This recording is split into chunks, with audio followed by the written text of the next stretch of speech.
Well, the boys are just another video, quick one,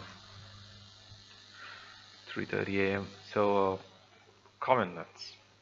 It's been on the discussion for ever since Shadowlands, came out.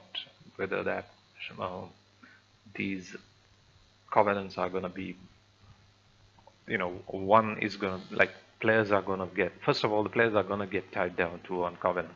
Blizzard had been quite forward with that. Like they're gonna make it difficult to change covenants so that when you know choose a covenant, you need to be careful about it.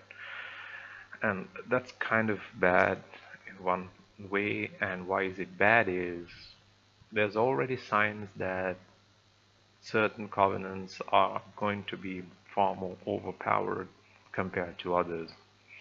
And I think Preach made an extensive video about how the Venti class is when Venti Covenant is at the moment, it's kind of overpowered with their teleportation ability. Same with the Night Fae because of their movement speed and I think three blinks. Uh, Across the board in any kind of content, that's going to be really advantageous than anything other. I don't want to speak extensively about it because there is a video um, on why it's bad. But what I want to talk about is this persistence shown by Blizzard to like we're gonna somehow balance this out. And the worst thing that could happen is you have the covenants which are going to be imbalanced no matter what, right? The way Blizzard is approaching it, it's going to be imbalanced no matter what. And what I fear is it's going to be imbalanced, and Blizzard is going to use the other mechanics in Shadowlands, that is the soul binds, and then you have the legendaries. They're going to use that to patch up those shortcomings, which would be kind of bad because that would mean, you know, Covenant itself is a failure. And if soulbinds are going to patch that and end up again creating another imbalance, that means soulbinds becomes a failure. It's going to be so much of a mess of systems upon systems, right? The more systems you involve, the more broken things become. Try to keep it. There's a saying. Simplicity itself is its own ingeniousness, and so simplicity itself is own sophistication. And what I really want is, just Blizzard understand, try not to make it, too much than what it is already, and just approach it simply. What I think is the best way is, first of all, you need to free up the decision making of the players when it comes to choosing a covenant. As in the first day you log into WoW. The first day you log into WoW, you just log in and you kind of think about, hey, what kind of class should I play? You sit down there browsing the character menu. Someone will say hey, I think I'm going to play a paladin. And someone will say, hey, a druid sounds cool. I'm going to play a druid. Hunter sounds cool. I'm going to play a hunter. And it should be something like that. And how do you create that freedom in an age where there's so much information that's gonna show the latest of this covenant is gonna be much more overpowered. And how you do it is make the covenant powers at the baseline do the same thing at the baseline. What I mean is, if you're a DPS class, this is for example, right? This is basically theory crafting. And I could have some faults, but I kind of feel like this is a far more simpler way to approach it, and that is, say you're a DPS class. There are so many DPS classes across the races. Uh, Say you're a DPS class. The bottom line of a covenant power should be you just do this X amount of damage. You press a button from somewhere, whether it's damage per, as a damage per second spell or just an instant cast, you know, at the end, the effect of the spell is X amount of damage. maybe plus 1%, minus 1% variation, but that's how it should be. And the difference is where the covenant itself. Say you're a mage, you've chosen Maldraxxus, right? You get this spell. I'm just thinking here. You get this spell where you cast a spell of death and decay. That's it.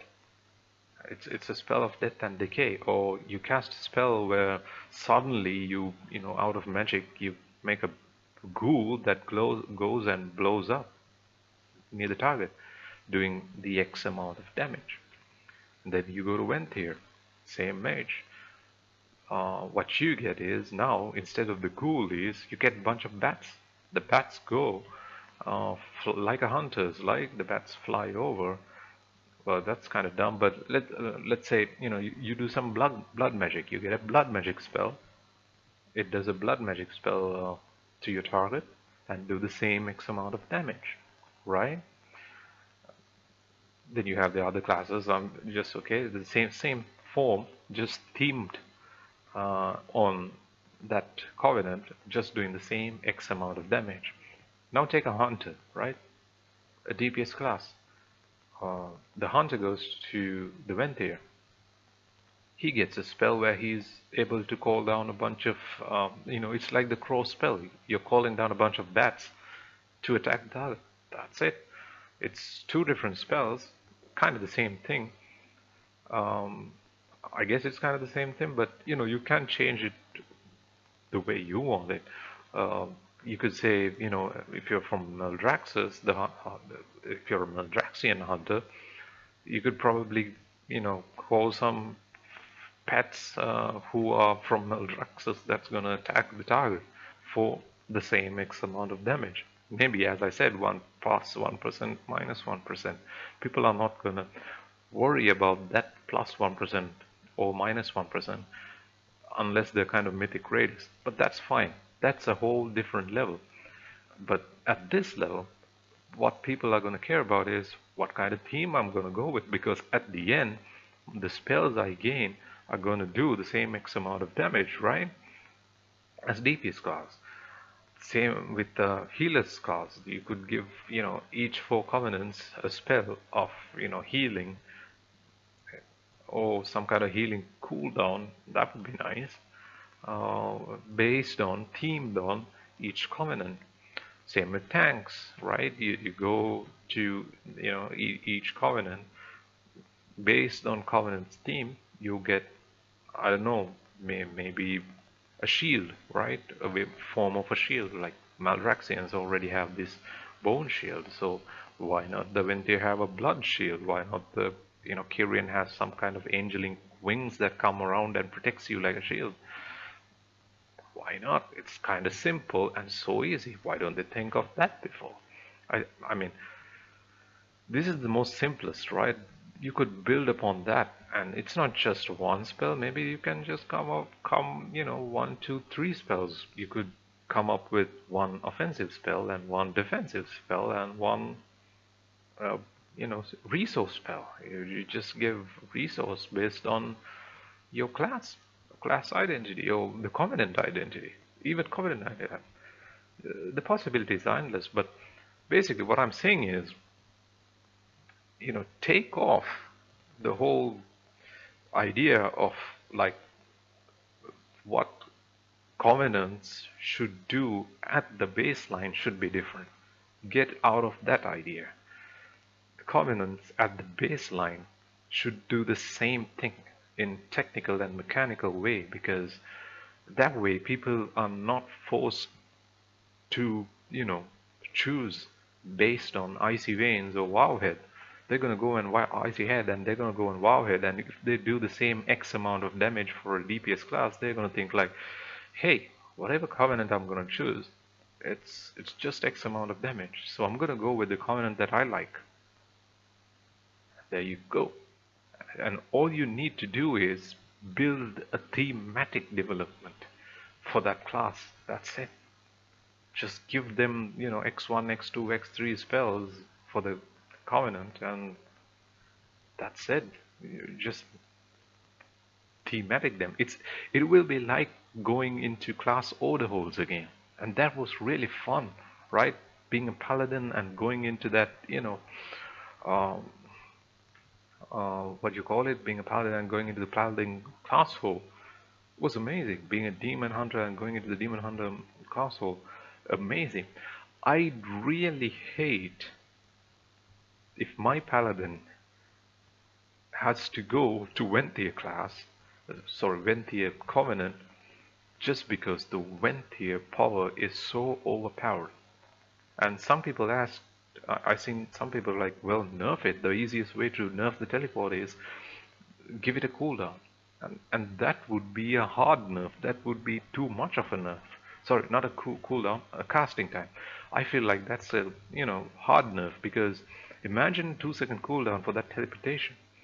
And if it's, combat interruptible, or you can't cast it within combat, even inside combat, that would be overpowered.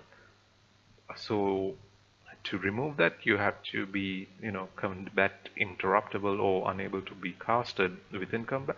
And the moment you do that, then that spell becomes pointless.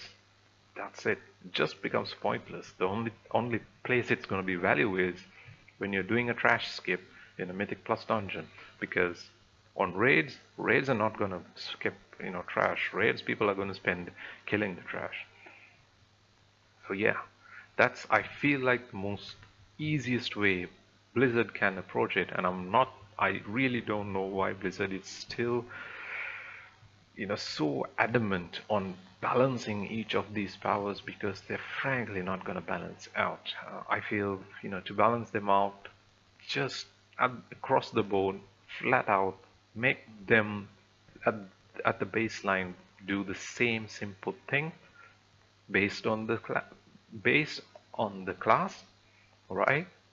And I say that based on the class, right? DPS guys get a spell to do X amount of damage, and a Y amount of damage, and a Z amount of damage, and something more else, thematic to the class. Tanks get something that's a damage reduction of X amount, Y amount, and Z amount. Healer classes get a healing cooldown and a healing per second spell and something more. And that's going to be far more interesting, because they're going to get 3 more spells to play around, and they're going to build their rotations based on those spells. And you can build those spells in various forms or ways that the players can engage their playing mechanics. And you can build them thematically that players will be really happy to join the covenant that they like, instead of being forced into a covenant because that covenant is the most, high DPS covenant, or the most advantageous covenant according to Icy Veins or Wowhead or somebody who comes up with some kind of metric. So yeah, Blizzard, at this moment, what you're doing is, we don't have confidence, but we really hope if you can pull it off. I mean, we'd like to be proven wrong, but I feel like it's kind of doubtful. But yeah, thank you. And that's what I wanted to talk about. Peace.